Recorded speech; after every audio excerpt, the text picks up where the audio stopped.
मिथे भरोसा है कि आप लोग कुशल मंगल होला। मैं आप लोगों थे सेवा लगन छो। एक बार फिर प्रधानमंत्री नरेंद्र मोदी उत्तराखंड आ रहे हैं। दोस्तों, ये खबर सियासी गलियारों से लेकर सोशल मीडिया तक पर छाई हुई है।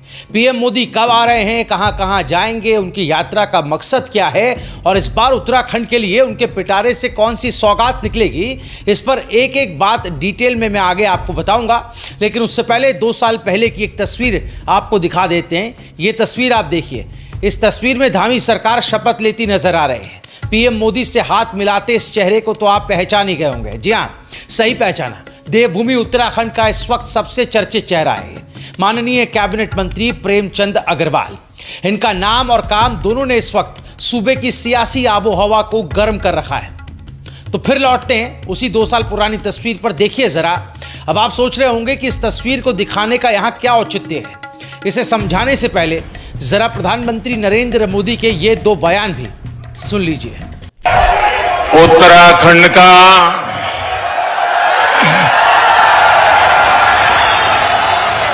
सभी दाना सयाणों, दीदी भूलियों, चच्ची बोड़िया और भाई बहनों, आप सबूत है म्यारू प्रणाम। मिथे भरोसा है कि आप लोग कुशल मंगल होला। मैं आप लोगों थे सेवा लगन छो। आप स्वीकार करा।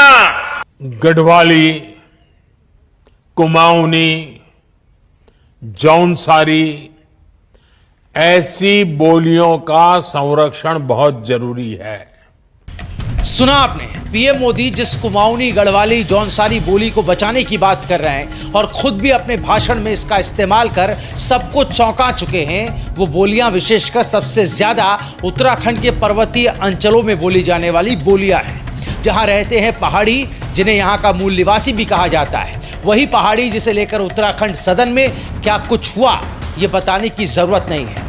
तो कुल मिलाकर पीएम मोदी के साथ प्रेमचंद अग्रवाल की तस्वीर दिखाने का सीधा सीधा मतलब यही है कि जिस व्यक्ति को एक प्रधानमंत्री के नाते, पार्टी के सीनियर नेता और अभिभावक के नाते उन्होंने 2 साल पहले अच्छे से अपना काम करने की शुभकामनाएं दी थी, क्या आज ऐसे मौके पर जब इसी एक नाम की वजह से पूरे उत्तराखंड में राजनीतिक बवंडर मचा हुआ है, पर्वतीय समाज आक्रोशित है, विपक्ष पूरी तरह से हमलावर है, जगह जगह पर पुतले जलाए जा रहे हैं, तब पीएम मोदी देवभूमि आने पर उनसे मुलाकात करेंगे क्या?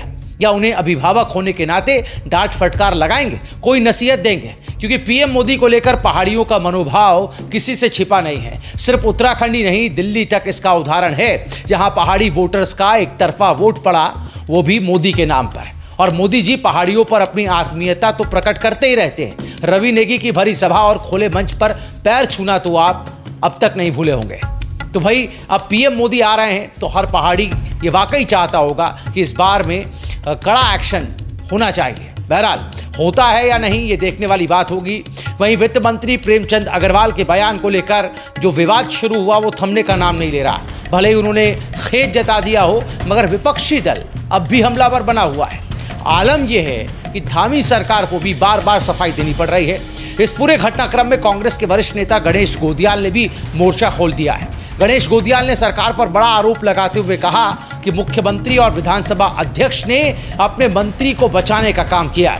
उन्होंने विधानसभा अध्यक्ष रितु खंडूड़ी की उस टिप्पणी पर सवाल उठाया जिसमें उन्होंने कहा था कि विधानसभा राजनीति का अखाड़ा नहीं। इस पर गोदियाल ने पलटवार करते हुए कहा कि अगर जनता के मुद्दे विधानसभा में नहीं उठेंगे तो कहां उठेंगे? यही तो राजनीति का केंद्र है। गणेश गोदियाल ने अध्यक्ष को भी आड़े हाथों लिया और कहा कि वो खुद तो भाषण देती हैं, मगर जब विधायक अपने क्षेत्र की समस्याओं पर बोलते हैं तो उन्हें रोक दिया जाता है। गणेश गोदियाल ने तंज कसते हुए कहा कि जब अध्यक्ष खुद मंच से पीएम मोदी की योजनाओं के प्रचार प्रसार की बात करती हैं तो फिर विपक्ष को बोलने से क्यों रोका जा रहा है।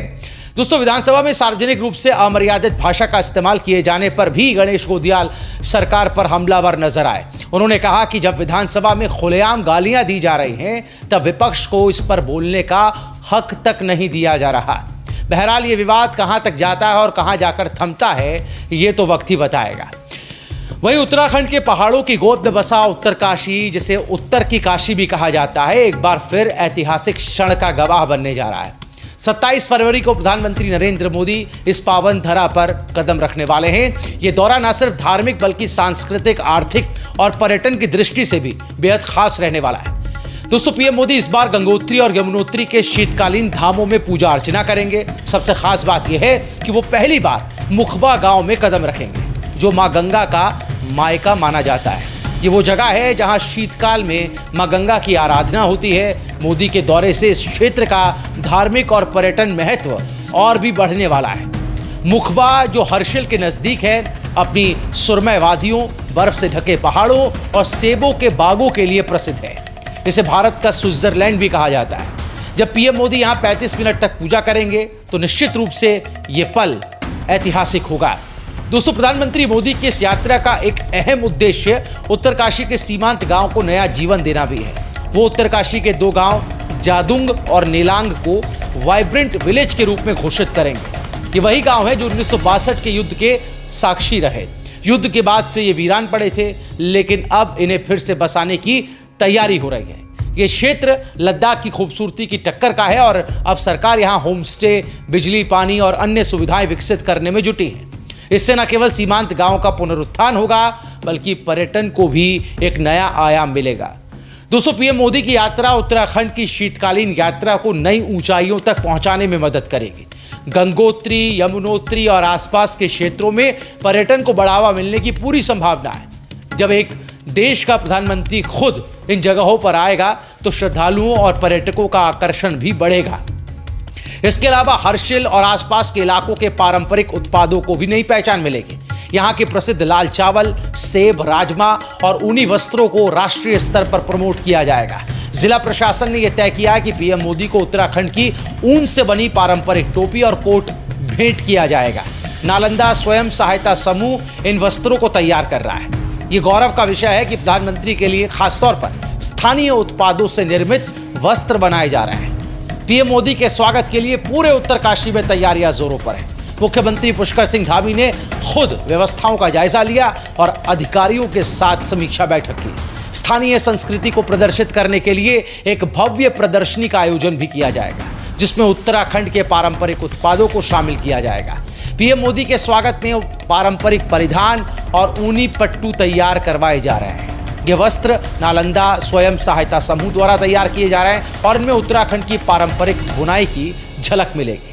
दोस्तों, उत्तराखंड की पहाड़ियों में मौसम हमेशा से अप्रत्याशित रहा है। मौसम विभाग के मुताबिक 27 फरवरी को उत्तरकाशी में खराब मौसम की संभावना जताई जा रही है और इसे ध्यान में रखते हुए प्रशासन ने 26 और 28 फरवरी को भी पीएम मोदी के दौरे के लिए ऑप्शन तैयार रखा है। अगर मौसम अनुकूल नहीं रहा तो कार्यक्रम में कुछ बदलाव किए जा सकते हैं। पीएम मोदी की इस यात्रा से उत्तराखंड को वैश्विक स्तर पर एक नई पहचान मिलेगी।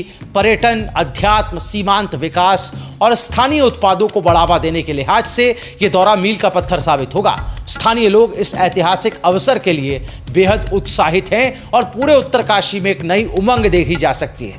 प्रधानमंत्री मोदी की इस यात्रा का असर लंबे समय तक उत्तराखंड की शीतकालीन यात्रा और पर्यटन उद्योग पर देखने को मिलेगा।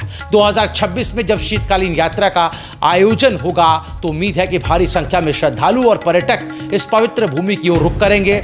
उत्तरकाशी की गोद में बसे मुखबा, हर्षिल और सीमांत गांव अब विकास की नई कहानी लिखने के लिए तैयार है।